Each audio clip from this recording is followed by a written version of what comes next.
지금 이곳은 CBP 지역입니다. 빅시 엑스트라 쪽으로 해서 소이 6으로 해서 쿰칸또 그리고 다시 빅시 엑스트라 후문 있는 쪽으로 요즘 이 부근은 어떤 모습인지 그리고 주변 상가들은 어떤지 또 뭐가 생기고 뭐가 없어졌는지 상가들 공실은 또 어떤지 임대료는 어떤지 둘러봤습니다. 그리고 이 지역은 이전에 설명한 영상이 있으니까 영상 마지막에 추천 영상으로 걸어드릴 테니까 그 영상도 한번 보시기 바랍니다. 치앙마이에서 콘도를 장기 임대하시거나 구매하실 때 참고하셨으면 하는 이야기를 드려보려고 합니다. 치앙마이에서 콘도를 임대하려고 하시거나 구매하시려고 할 때 그때 가장 중요한 거는 관광객으로 치앙마이를 찾았을 때 그 마음을 잊어버리셔야 합니다. 그걸 버리셔야 합니다. 관광으로 오셨을 때는 숙소는 그냥 잠만 자는 곳이지만 치앙마이에서 한 달, 석 달 이렇게 또는 1년 그 이상 장기 거주를 하게 되면 하루 중에서 콘도에 머무는 시간이 가장 길어집니다. 그걸 잊으시면 안 됩니다. 처음 관광으로 일주일, 2주일 오셨을 때는 차로 30분, 1시간 이렇게 걸려도 그거 별거 아니고 걸어서 10분 이상이어도 구경하면서 걷다 보면 재밌고 또 다 신기하니까 그리고 또 숙소 주변에 뭐가 있건 없건 상관이 전혀 없거든요. 여행으로 온 거라서 하루 27월 36홀 라운딩 매일 하게 되기도 하고요. 그런데 한 달, 석 달 이렇게 거주 기간이 늘어나게 되면 치앙마이는 그냥 내가 사는 동네가 되거든요. 그래서 생활 패턴이 완전히 바뀌어지게 됩니다. 차가 조금만 막혀도 짜증나게 되고요. 그리고 골프도 27홀이 아니고 18홀씩만 치게 되고 주 5회, 6회 이렇게 치다가 그 다음에는 또 주 4회로 줄게 되고 또 그러다가 매일 치는 건데 오늘 안 치면 내일 치면 되지. 오늘 좀 귀찮다. 피곤한데? 그리고 또 걸을 때도 생기고 그렇게 장기 거주로 들어가게 되면 내가 머무는 콘도에 도로가 편하고 운전하기 좋아야 하고 주변에 편의시설이나 시장도 있었으면 좋겠고 운전도 안 하고 그냥 잠깐 나가서 장도 보고 싶어지고 운전하더라도 10분 안짝에 다 도착했으면 좋겠고 주변에 산책을 하거나 가벼운 운동할 수 있는 그런 곳도 있었으면 좋겠고 이렇게 점점 편한 걸 생각하게 됩니다. 그래서 장기 거주로 들어가게 되면 내가 지낼 콘도의 주변이 어떤지 내 생활 패턴과 잘 맞는지를 반드시 생각해 보셔야 합니다. 그리고 한창 성수기 때는 림만해민 쪽으로 숙소를 정하게 되거든요. 그쪽으로 예약을 하게 되는데 그 이유가 상업지구여서 주변에 식당이나 이런 것들이 많고 그래서 생활이 편리하기도 하지만 임대 전용 콘도들이 림만해민 주위로 많이 모여있기 때문에 콘도 예약이 쉬워서 그 주변에 머무시는 분들이 많아지게 됩니다.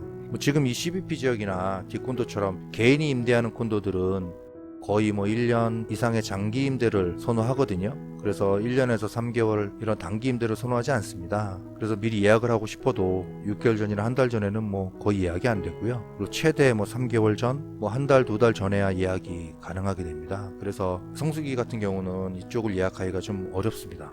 물론 에어비앤비로 예약하면 예약이 가능하겠지만 그건 사건 사고들도 좀 많고 언급하기가 좀 어렵습니다. 그리고 또 본인이 직접 예약을 해야 하는 거라 뭐라 설명드리기가 어렵습니다. 치앙마이에서 콘도를 구할 때는 임대를 구할 때는 콘도의 위치가 내가 편안하거나 내가 거길 얻어야 하는 이유가 뚜렷해야 합니다. 그게 아니라면 대체적으로 한국인들이 많이 임대하는 곳을 임대하는 것이 실패가 적습니다. 이 CBP 지역도 그런 것들 중 한 곳입니다. 상업지역이라 주변에 상가들도 많고 빅시 엑스트라 쇼핑센터도 있고 굳이 차가 없어도 잠깐 걸어 나와서 다 해결이 되는 곳이라 차가 없다면 이것도 좋습니다. 특히 아이들 유학 때문에 1년 이상 숙소를 얻으시는 경우는 너무 학교 근처를 고집하지 마시고 엄마가 장보고 커피 한 잔, 밥 한 끼 싸먹기 편한 곳으로 임대하시는 것을 추천드립니다. 엄마와 아이가 유학으로 치앙마이에 오면 아이 학교 근처로 가시려고만 하시는데 엄마가 편한 장소를 선택하시는 거를 저는 권유드립니다. 아이 학교는 멀어봐야 5분 10분 차이밖에 안 되거든요. 그래서 하루 왕복해봐야 10분 20분 차이가 안 납니다. 근데 잠깐 장 보러 가고 싶은데 잠깐 세븐 가고 싶은데 잠깐 식사라도 나가서 먹고 싶은데 커피 한 잔 먹고 싶은데 이런 것들 때문에 뺏기는 시간이 생각보다 엄마를 힘들게 합니다. 그게 멀면 엄마가 생활하기 편한 곳의 위치를 잘 생각해 보시기 바랍니다. 엄마가 생활하기 편해야 아이도 편한 거라고 저는 생각하거든요. 제 경험상 그랬습니다. 그리고 콘도 구매에 대해서 설명을 드리자면 특히나 이제 60대 분들의 경우는 내 생활 패턴과 동선을 잘 파악하셔야 합니다. 이게 가장 중요합니다. 내가 자주 가야 하는 곳들 그리고 내가 자주 이용하게 되는 상가나 장소들도 반드시 고려하셔야 합니다. 시설이 좋아서 주위가 멋있어서 이런 것만으로 콘도를 구매하시면 안 됩니다. 콘도를 구매하실 때는 콘도가 임대가 잘 되는 곳인가 이런 것들도 잘 따져보셔야 합니다.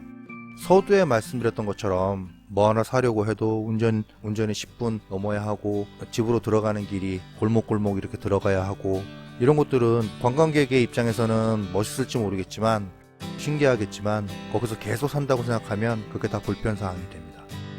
60대 분들이 콘도를 구매하면 최소 10년, 최대 15년 정도를 그 콘도에서 그 동네에서 지내게 됩니다. 그런데요, 한 해 한 해 운전이 귀찮아지고 한 해 한 해 늘 가던 곳들만 가게 되고 한 해 한 해가 지나면서 주변에 산책하는 공간들이나 밥 먹으러 가기 쉬운 곳, 주변에 세부도 있으면 좋겠고 이렇게 생각이 자꾸 바뀌게 됩니다. 어디 한번 가려고 해도 왔다 갔다 1시간? 이러면 한국에서 사실 때야 당연한 거지만 치앙마이에서는 그것도 멀게 느껴지게 됩니다. 치앙마이가 여행지가 아니라 내가 사는 동네가 되거든요. 콘도를 구매하실 때는 내가 주로 가는 곳 또는 내가 자주 가는 곳을 한 곳을 딱 정하셔서 내가 구매하려는 콘도에서 그곳으로 한번 갔다가 지갑을 놓고 왔다고 생각해 보시고 다시 한번 콘도로 되돌아가서 다시 그 장소로 운전을 해 보시면 그랬는데도 크게 무리가 됨이 없다면 그 콘도를 구매하셔도 됩니다. 그렇게 2번 딱 왕복해 보시면 답이 바로 나오거든요.